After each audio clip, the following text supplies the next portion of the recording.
Hello students, how are you all. मैं हूं आपकी प्रिया मैम और आज हम पढ़ेंगे क्लास एट्थ में अब तक हमने माइक्रो ऑर्गेनिज्म के यूजेस देख लिए थे। आज के टॉपिक में हम इसके हार्मफुल इफ़ेक्ट के बारे में बात करेंगे। जनरली बहुत सारे माइक्रो ऑर्गेनिज्म होते हैं जो ज़्यादा तो ऐसे होते हैं जो हमें क्या करते हैं, नुकसान पहुंचाते हैं, हमारी बॉडी को इन्फेक्ट करते हैं, बहुत सारी बीमारियां पैदा करते हैं और बहुत सारे ऑर्गेनिजम्स में भी ये कॉज करते हैं। जनरली नहीं कि ये सिर्फ ह्यूमन में ही हो, ये प्लांट्स में भी होते हैं, ये एनिमल्स में भी देखने को मिलते हैं। तो आज हम इनके हार्मफुल के इफ़ेक्ट के बारे में बात करेंगे और देखेंगे कि माइक्रो ऑर्गेनिज्म से जनरली हमें क्या क्या नुकसान होता है। तो सबसे पहला जो हमारा टॉपिक है that is disease causing micro organism, यानी वो माइक्रो ऑर्गेनिज्म जो हमारे बॉडी में या किसी भी ऑर्गेनिज्म की बॉडी में क्या करते हैं, बीमारी उत्पन्न करते हैं, डिजीज़ कॉज करते हैं। तो सबसे पहले अगर हम बात करें एनिमल्स के बारे में, तो ये एनिमल्स में भी फैलाते हैं, प्लांट्स में भी फैलाते हैं और ह्यूमंस में भी फैलाने का काम करते हैं। तो हम तीनों के बारे में बात करेंगे कि इन तीनों में ये कैसे क्या करते हैं। अगर सबसे पहले मैं बात करूं एनिमल्स के बारे में, तो जनरली ये एनिमल्स में भी कुछ बीमारियां कॉज करते हैं। जैसे कि मैं कुछ एग्जांपल दे देती हूं। फुट एंड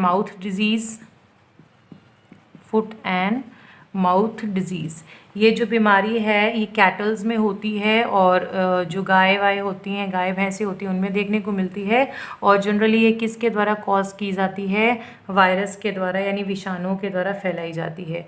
इसी तरीके से जो दूसरी बीमारी देखने को मिलती है एनिमल्स में दैट इज़ एंथ्रेक्स बीमारी।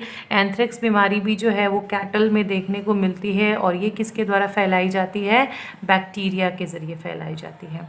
एक और बीमारी बता देती हूँ दैट इज़ स्लीपिंग सिकनेस बीमारी जो है ये जनरली कैटल में भी होती है, पिग्स में भी होते हैं। ठीक है, कैटल्स में तो होते ही हैं, इसके अलावा पिग्स में हो गए या हॉर्सेस में हो गए, इनमें भी ये बीमारी फैलाई जाती है। और ये किसके द्वारा फैलाए जाते हैं, प्रोटोजोआ के ज़रिए। तो ये जो है वायरस हो गया, चाहे बैक्टीरिया हो गया, चाहे प्रोटोजोआ हो गया, ये एनिमल्स में foot and mouth disease cause करते हैं, कैटल्स में एंथ्रेक्स कॉज करते हैं, कैटल में स्लीपिंग सिकनेस कॉज करते हैं, कैटल्स में भी, पिग्स में भी और हॉर्सेस में भी। जब हम प्लांट्स की बात करते हैं तो प्लांट्स में भी बहुत सारी बीमारियां देखने को मिलती है। जैसे कि पोटैटो ब्लाइट, ये बीमारी होती है एक तरह की, ये हमें प्लांट्स में देखने को मिलती है और ये किसके द्वारा कॉज की जाती है, वायरस के ज़रिए। इसी तरीके से टोबैको मोज़ैक वायरस, ये भी वायरस के द्वारा फैलाया जाता है। इसी तरीके से थर्ड जो आप लिख सकते हैं that is rust of wheat, ये जो है ये फंजाई के थ्रू फैलाया जाता है। इसी तरीके से सिट्रस कैंकर जो है ये बैक्टीरिया के थ्रू फैलाया जाता है।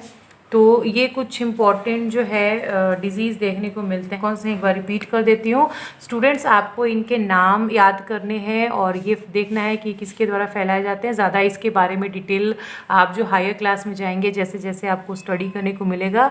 तो प्लांट्स में कुछ बीमारियाँ होती हैं, इनके नाम याद कर लेना। पोटैटो ब्लाइट हो गया जो कि वायरस, टोबैको मोज़ैक हो गया जो कि वायरस के थ्रू, रस्ट ऑफ वीट हो गया जो कि फंजाई के थ्रू, सिट्रस कैंकर हो गया जो कि बैक्टीरिया के थ्रू। ओके, इसी तरीके से अगर हम बात करें ह्यूमंस की, तो ह्यूमंस में भी बहुत सारी बीमारियां होती हैं, लेकिन ह्यूमंस में जो बीमारी फैलती है वो दो टाइप की होती है। एक तो होती है कम्युनिकेबल डिजीज़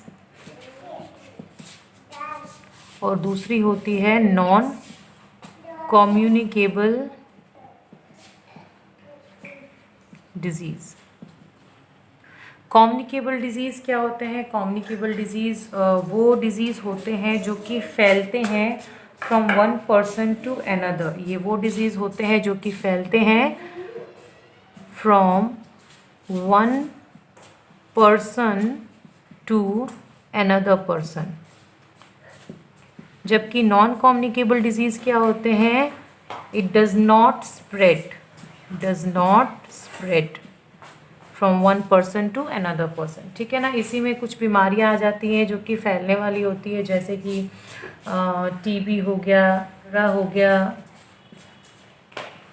टाइफॉइड हो गया, हो गए, कॉमन कोल्ड हो गया, ये सारी जो बीमारियां होती हैं ये फैलने वाली बीमारियां होती हैं। लेकिन अगर हम नॉन कम्युनिकेबल डिजीज़ की बात करें तो इनमें ऐसी बीमारियां होती हैं जो नहीं फैलती हैं। तो इसमें एग्जांपल आता है जैसे कि कैंसर हो गया, एड्स हो गया, हेपेटाइटिस हो गया। तो ये कुछ ऐसी बीमारियां होती हैं जो कि स्प्रेड नहीं होती है, बाकी सब लगभग जो बीमारी होती है वो क्या होती है, स्प्रेड होती है। तो सबसे पहला हार्म तो यही है कि हमें अलग अलग बीमारी होने के चांसेस होते हैं इन माइक्रो ऑर्गेनिज़म से। और आपको पता है कि यहाँ पे इतने सारे माइक्रो ऑर्गेनिज़म्स हैं जो हमें बहुत सारी छोटी मोटी बीमारियाँ तो कॉज करते ही हैं, लेकिन अगर इनकी जो नंबर होती है अगर वो बॉडी में धीरे धीरे बढ़ती रहे, मल्टीप्लाई होती रहे, तो इनसे कोई ड्रेडफुल डिजीज़ भी यानी ख़तरनाक बीमारी होने के भी चांसेस होते हैं। ओके, नेक्स्ट हार्मफुल इफ़ेक्ट की बात करते हैं। इसके अलावा माइक्रो ऑर्गेनिज़म जो होते हैं वो फूड पॉइजनिंग भी करते हैं, हमारे फूड को स्पॉइल कर देते हैं, जिसके वजह से भी हमें नुकसान होता है। हमें कॉन्स्टिपेशन और डिसेंट्री जैसी प्रॉब्लम देखने को मिलती है। कभी कभी फूड पॉइजनिंग जो होती है बहुत ज़्यादा लेवल तक की हो जाए तो इससे किसी पर्सन की डेथ भी हो सकती है, यानी ये भी डेंजरस एक तरह से होता है। और ये भी किसके द्वारा कॉज किया जाता है, माइक्रो ऑर्गेनिज़म्स के द्वारा। तो these are some harmful effects of micro organism. Next हम थोड़ा सा मलेरिया के बारे में डिस्कस कर लेते हैं कि मलेरिया क्या है। ये जैसे कि आपकी बुक में दिया हुआ है एज अ टॉपिक, तो हम देख लेते हैं कि मलेरिया क्या होता है। कि मलेरिया एक तरह की डेंजरस बीमारी होती है। मलेरिया जो बीमारी होती है ये जनरली मॉस्किटो के द्वारा, मॉस्किटो जो होता है यहाँ पे वेक्टर का काम करता है। वेक्टर का मतलब होता है वाहक। वाहक वो होते हैं जो जनरली क्या करते हैं, बीमारी को फैलाने का काम करते हैं। तो इसी तरीके से मलेरिया जो होता है एक ऐसा डिजीज़ है जो मच्छरों के द्वारा, मॉस्किटो क्या होते हैं, मच्छर होते हैं, मच्छरों के द्वारा इसे फैलाया जाता है from one person to another person. यहाँ पे जो मॉस्किटो बीमारी फैलाने का काम करता है वो होती है मादा मच्छर, जिसे हम लोग कहते हैं एनोफिलीज, जिसका नाम होता है एनोफिलीज। और ये एक प्रकार की फीमेल मॉस्किटो होती है। ओके, चीज़ ध्यान देने की बात यह है कि यहाँ पे मॉस्किटो जो होता है वो केवल वेक्टर का काम करता है, यानी जो मादा मच्छर होती है, एनोफिलीज होती है, वो केवल बीमारी फैलाने का काम करती है। जबकि ये जो बीमारी है वो कौन कॉज करता है, जो कॉजिंग करने वाला जो ऑर्गेनिज्म यानी माइक्रो ऑर्गेनिज्म होता है वो होता है प्लाज्मोडियम।